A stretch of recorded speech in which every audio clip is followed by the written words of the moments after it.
Good evening. President Xi Jinping has voiced his backing for Leung Chun-ying's policies and called on Hong Kong people to unite and support the chief executive. Leung told the president he would move ahead with laying the groundwork for universal suffrage for Hong Kong's next leader in 2017, but he still has no timetable. Fresh from the once-in-a-decade leadership transition in Beijing last week, President Xi Jinping met Chief Executive Leung Chun-ying and Macau's Chief Executive Fernando Cho at the central government headquarters at Zhongnanhai this morning.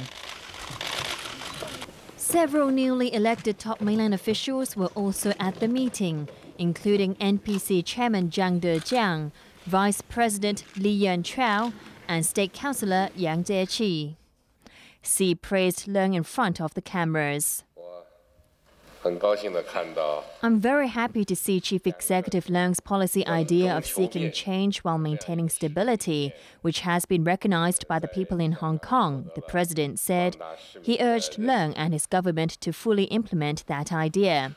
And he called on the people of Hong Kong to unite and support Leung and the SAR government, saying it's very important for policies to be implemented and to create a better future.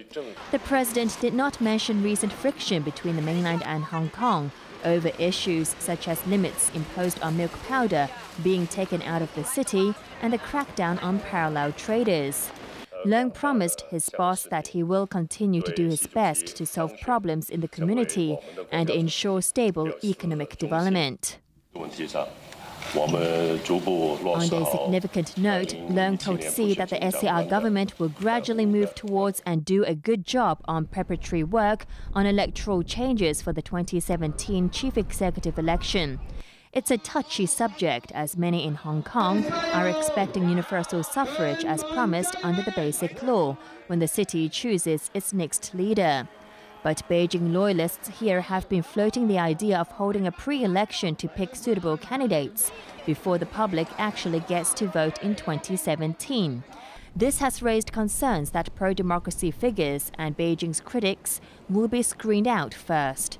Xi did not address these concerns today, but he told the two chief executives that the fate of the Chinese dream he's been talking about requires Hong Kong, Macau and the mainland to be closely linked.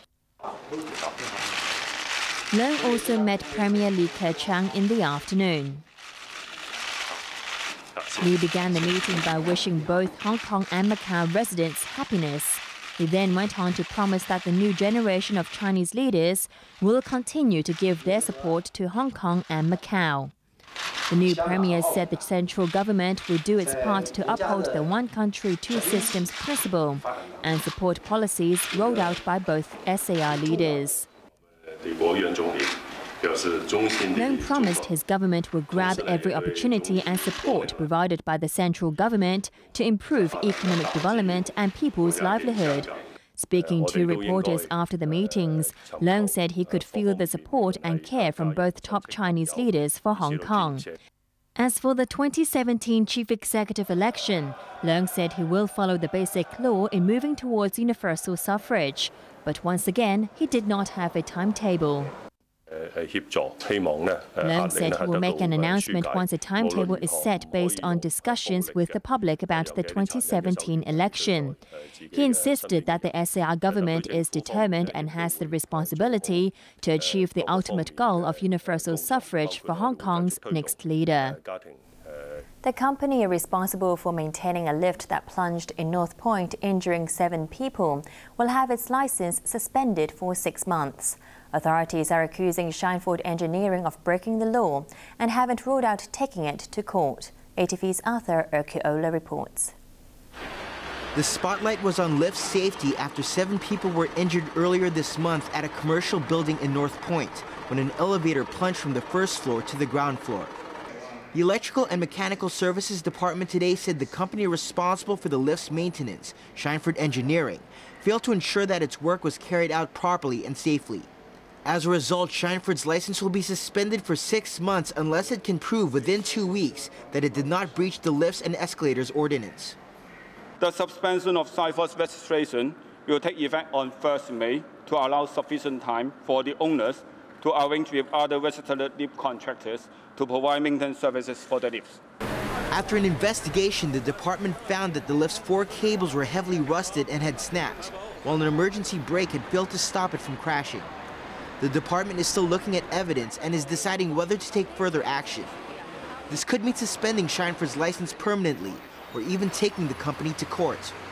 At the current legislation, the maximum penalty is a maximum fine of $200,000 and imprisonment of 12 months. There's an arrangement for us to permanently deregister the registration of the lift contractor. The department has also informed those whose lifts are serviced by Scheinfurt to make arrangements with other contractors. Arthur Rakiola, ATV News. The Consumer Council has warned those taking protein supplements they could end up gaining fat instead of muscle. The watchdog also had a warning about using plastic food containers in the microwave. ATV's Bo Lang reports. The Consumer Council's latest investigation has found plasticizers in microwavable plastic food containers. Plasticizers are added to plastics to make them more pliable, and a high intake can cause health problems, including liver and kidney damage. The watchdog carried out tests following concerns that the additive may be transferred to food when heated in a microwave oven. But it said the amount of plasticizers found in 7 of the plastic containers it tested is below the safety limit set by the European Union.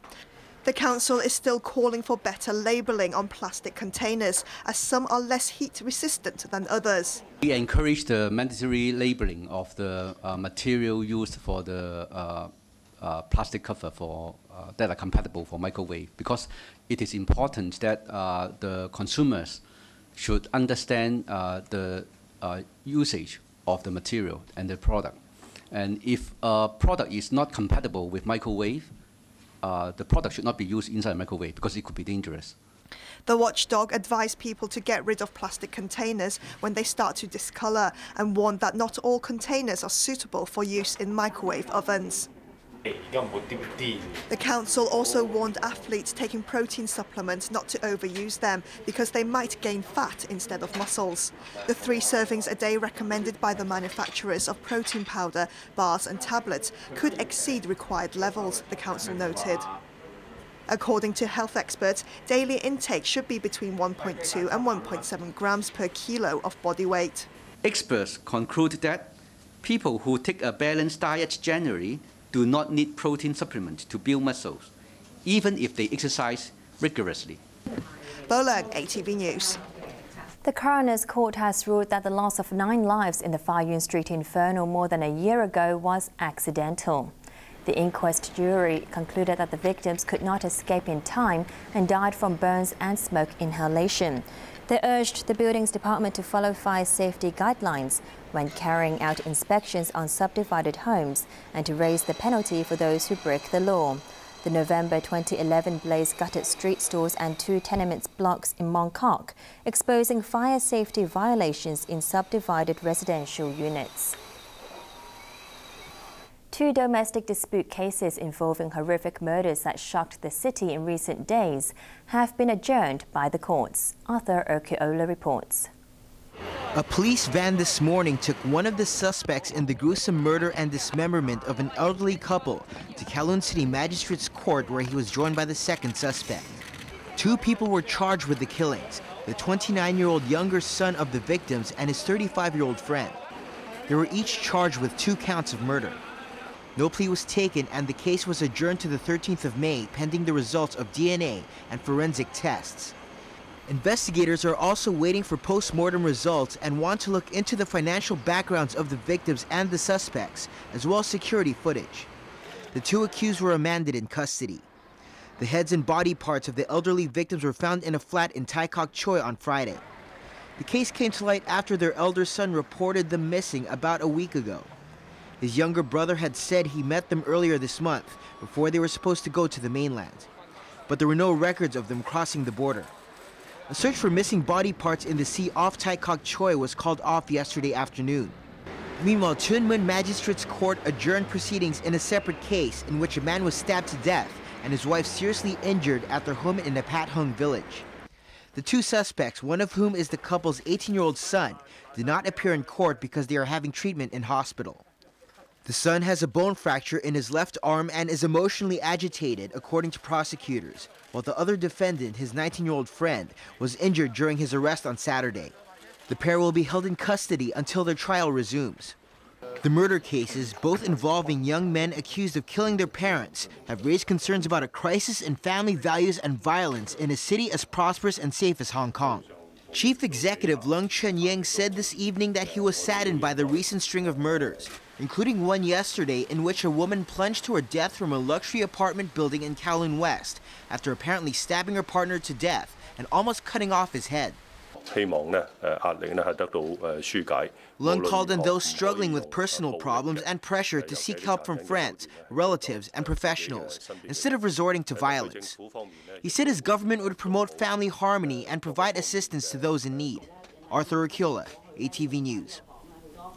More local news, starting with weather forecasters warning of another busy typhoon season this year. Bo Lang reports. Remember last year's typhoons? Last August, the city was battered by Typhoon Vicente, the most powerful storm in 13 years, forcing the observatory to raise the number 10 signal, its highest level warning. Get ready for more of the same this year. The observatory expects 4 to 7 tropical cyclones to hit Hong Kong this summer, and it hasn't ruled out another number 10 signal. Experts are predicting a drier year with 1,900 to 2,500 millimetres of rainfall forecast, about 20% down from last year. And they warn that the weather will be unpredictable. We do expect that the variation of the weather will be quite big, or increasing variation. This is in view of the current situation that we already perceive from information from overseas.